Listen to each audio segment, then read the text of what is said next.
ବିଜୁଳି ସର୍ଟ ସର୍କିଟ୍ରୁ ଦୁଇ ପରିବାରଙ୍କ ଘର ପୋଡ଼ି ପାଉଁଶ। ସର୍ବସ୍ୱ ହରାଇଥିବା ପରିବାରଙ୍କୁ ନିଜ ଘରେ ଆଶ୍ରା ଦେଲେ ସରପଞ୍ଚ।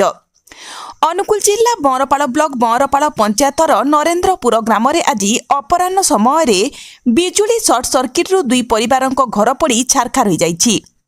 ସୂଚନା ମୁତାବକ ଆଜି ଅପରାହ୍ନ ସମୟରେ ପ୍ରମିଳା ଗଣନାୟକ ଓ ନର୍ମଦା ଗଣନାୟକଙ୍କ ପରିବାର ରୋଷେଇ କରି ଘରେ ଟିଭି ଦେଖୁଥିବା ବେଲେ ବିଜୁଳି ସର୍ଟ ସର୍କିଟ୍ ହୋଇ ତାରଗୁଡ଼ିକ ନିଆଁ ଧରିଥିଲା।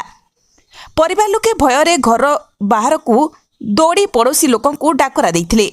ସେହି ସମୟ ମଧ୍ୟରେ ଚାଳଘର ନିଆଁ ଲାଗିଯାଇଥିଲା। ପଡ଼ୋଶୀ ଲୋକେ ନିଆଁ ଲିଭାଇବାକୁ ଉଦ୍ୟମ କରିବା ସହ ବଅଁରପାଳ ଦମକଳ ବାହିନୀକୁ ଖବର ଦେଇଥିଲେ। ଦମକଳ ବାହିନୀ ଘଟଣାସ୍ଥଳରେ ପହଞ୍ଚି ଗ୍ରାମରେ ବଡ଼ ଅଗ୍ନିକାଣ୍ଡରୁ ରକ୍ଷା କରିଥିଲେ। ହେଲେ ନର୍ମଦା ଗଣନାୟକ ଓ ପ୍ରମିଳା ଗଣନାୟକଙ୍କ ଘର ସମ୍ପୂର୍ଣ୍ଣ ପୋଡ଼ି ପାଉଁଶ ହେବା ସହ ପିନ୍ଧା ବସ୍ତ୍ର, ପିଲାମାନଙ୍କ ପାଠପଢ଼ା ବହି, ଶିକ୍ଷାଗତ ଯୋଗ୍ୟତା ପ୍ରମାଣପତ୍ର, ସୁନା ଗହଣା ଓ ଘରେ ରଖିଥିବା 1 ଲକ୍ଷରୁ ଊର୍ଦ୍ଧ୍ୱ ଟଙ୍କା ପୋଡ଼ି ପାଉଁଶ ହୋଇଯାଇଛି। ଘଟଣାସ୍ଥଳରେ ପଞ୍ଚାୟତ ସରପଞ୍ଚ ଅନୁସୂୟା ଗଣନାୟକ ପହଞ୍ଚି କ୍ଷତିଗ୍ରସ୍ତ ପରିବାରଙ୍କୁ ସମବେଦନା ଜଣାଇବା ସହ ସମସ୍ତ ସାହାଯ୍ୟ ଯୋଗାଇବା ସହ ପ୍ରଶାସନ ପକ୍ଷରୁ ସହାୟତା ପାଇଁ ଆହ୍ୱାନ ଜଣାଇଛନ୍ତି। ଆମ ଘର ପାଖରେ ସର୍ଟ ସର୍କିଟ୍ ଯୋଗୁଁ ନିଆଁ ଲାଗିଥିଲା। ଆମେ ତୁରନ୍ତ ଖବର ପାଇଲୁ। ଖବର ପାଇକି ପାଖକୁ ଆସିଲୁ। ନିଆଁ ଲିଭାଇବା ପାଇଁ ଚେଷ୍ଟା କଲୁ, କିନ୍ତୁ ହେଇପାରିଲେନି। ତେଣୁ ଆମେ ତୁରନ୍ତ ଦମକଳକୁ କଲ୍ କଲୁ। ସେ ଆସିଲେ, ତାଙ୍କ କାମ ସେ କଲେ, କିନ୍ତୁ ତାଙ୍କର ଆସବାବପତ୍ର ଏମିତି କିଛି ବି ତାଙ୍କ ପାଖରେ ନାହିଁ। ସବୁ ଜିନିଷ ପୋଡ଼ି ଯାଇଛି। ମୋ ତରଫରୁ ଯାହା ବି କରିବା କଥା ମୁଁ କରିବି, ସେମାନଙ୍କୁ ଯାହା ସାହାଯ୍ୟ କରିବା କଥା ମୁଁ କରିବି, କିନ୍ତୁ ସରକାରଙ୍କୁ ବି ମୋର ନିବେଦନ, ତାଙ୍କୁ ଯଥାଶୀଘ୍ର ସାହାଯ୍ୟ କରନ୍ତୁ। କିଛି ସହାୟତା ରାଶି ବି ଦିଅନ୍ତୁ। ସେମାନେ କ'ଣ ଖାଇବେ, କେମିତି କ'ଣ ପିନ୍ଧିବେ, କେଉଁଠି ରହିବେ, ସେଥିପ୍ରତି ସରକାର ଧ୍ୟାନ ଦେଲେ ଆମେ ବହୁତ ଖୁସି ହେବୁ। ଲାଗୁଥିଲା, ଦେଖୁଥିଲୁ, ସମସ୍ତେ ଘରେ ଥିଲେ।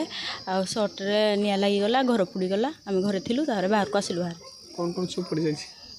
ଡ୍ରେସ୍ ପତ୍ର, ମୋ କାଗଜପତ୍ର, ପାଠପଢ଼ା ସାର୍ଟିଫିକେଟ୍ ସବୁ ପୋଡ଼ି ଯାଇଛି। କିଛି ବି ନାହିଁ। ଏବେ ସାର୍ଟିଫିକେଟ୍ ଆପଣ ମାଗିବେ, କେଉଁଠି କ'ଣ କରିବେ? ପୋଡ଼ି ଯାଇଛି, ସରକାର ଯାହା ବୁଝିବେ। ଆଉ କେଉଁଥିରେ ପଢ଼ୁଛନ୍ତି ଆପଣ? +2 ସେକେଣ୍ଡ ଇୟର୍। ଏବେ କ'ଣ ଚାହୁଁଛନ୍ତି? ମୋ ପାଇଁ କିଛି ଡ୍ରେସ୍ ପତ୍ର ନାହିଁ, ପିନ୍ଧିବା ପାଇଁ କିଛି ବି ନାହିଁ। ଆଉ ସାର୍ଟିଫିକେଟ୍ ସବୁ ପୋଡ଼ିକି ପାଉଁଶ ହୋଇଯାଇଛି।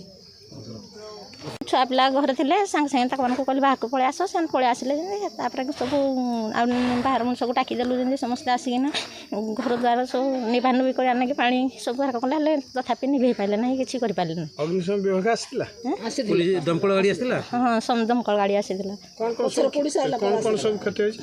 ସବୁ ଜିନିଷ ନଣ୍ଡାନ ଗୋଳା ହେଇଯାଇଛି। କିଛି ନାହିଁ। ଘର ସବୁ ଘର ଦ୍ୱାର ସବୁ କିଛିରୁ କିଛି ନାହିଁ। ଯାହା ଜିନିଷପାତି ଯାହା ବି ଥିଲା ସବୁ ନଣ୍ଡାନ ଗୋଳା ହେଇକିନା ଯାଇଛି। ଏବେ ସରକାରକୁ କ'ଣ କହିବେ? ଦୁଃଖ ସରକାରକୁ କହୁଛି, ଯାହା ବି କହିବା କଥା ସରକାରକୁ କହୁଛି, ଆଉ ଯାହା କିଛି ହେଲେ ସାହାଯ୍ୟ କରିବା ପାଇଁ। ଆଉ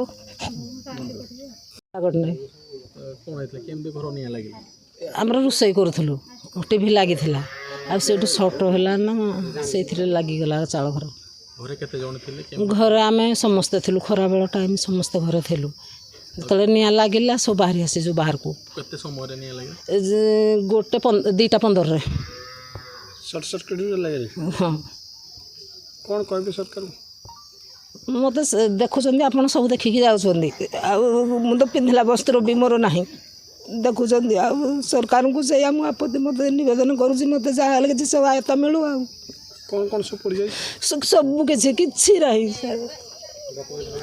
ମୋ ଡକୁମେଣ୍ଟ, ମୁଁ ଘର ଆଜି ଯେଉଁ କରିବି, ଛାତ ପକାଇବି ବୋଲି ମୋତେ ଗଭର୍ଣ୍ଣମେଣ୍ଟରୁ ବି ଘର ମିଳିଥିଲା।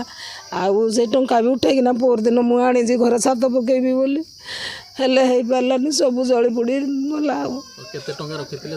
70,000 ଟଙ୍କା ଥିଲା। କାନର 2-3 ହଳ ଥିଲା, ରୂପା ଥିଲା, ଏମିତି ସବୁ। ଏବେ ସରକାର କ'ଣ କହିବେ? ସରକାର ସେଇଆ ଯଦି ଦୁଃଖ ବୁଝିବେ।